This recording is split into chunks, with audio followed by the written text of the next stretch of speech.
Today we're going to be talking about my experience with the Osaki Titan Quantum 3D massage chair. It's been pretty good using this. Assembly was relatively easy, just had to attach this bottom leg part. It is pretty big, I'll say, and there are wheels in the back so that if you do want to move them, you can, and I did try to lift it. It's pretty heavy, but you know, if you put some effort in, you could move this on your own, but I imagine you wouldn't want to do so. It's got this cord right here. It's not super long, but I imagine you also wouldn't want to put it like right in the middle of the room anyway. Auto lie down right now, just so I can show you how the space changes in the back, but as you can see, it's not taking up much more space in the back. So you could put this relatively close to a wall, but you want to give a little bit of space for when it lies down. So once you power this thing on, it's going to automatically lie you down and it's going to start doing a body scan. I just want to show you like what's happening in here. It's kind of just measuring, you know, how long my body is, where all my body parts are so that it can properly massage me. My back would be right here. It's also starting to compress in these different areas. This is where my legs would be, and this is going to give a nice compression with the airbags into my shins and thighs. Look at that, nice pressure.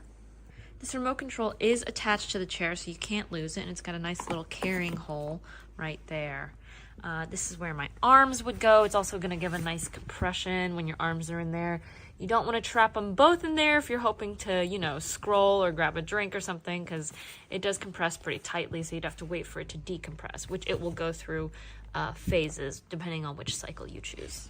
I am able to connect the Bluetooth to these speakers. I won't say it's the highest quality speaker I've ever used, but because things are going at the same time, you know, I don't know if you need it, and if the music quality is very, very important to you, then I would recommend having a different separate speaker outside of this.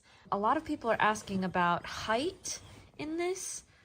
Basically what happens if you've got longer legs, I'm pretty short, I'm 5'2", but if you've got longer legs, gravity will just kind of take your legs down with this foot thing so that there's still pressure coming up to your feet as you're in the chair, but it's accommodating for your height.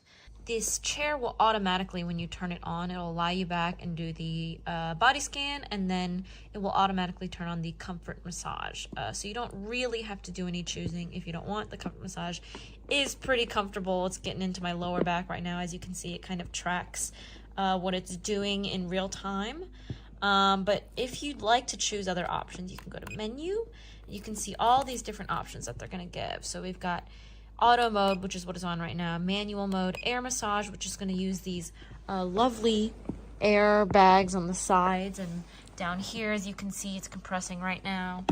Even inside of auto mode, I can click on auto mode, and then I can choose all these different options so that I can just put them on autopilot and I don't have to think about what it's going to do. Also have the option to adjust the shoulders, so I can, you know, bring this down and it's going to adjust where exactly my shoulders are. One thing about this is that it will not get your thighs and or hamstrings, because as you can see right here, there's not really anything supported underneath. It just goes straight from, you know, my butt down to my calves, which is all lovely, but it can't get this area right here. And when you do decide to power down, you can just click the power off button and it will automatically bring itself back to the sitting resting position.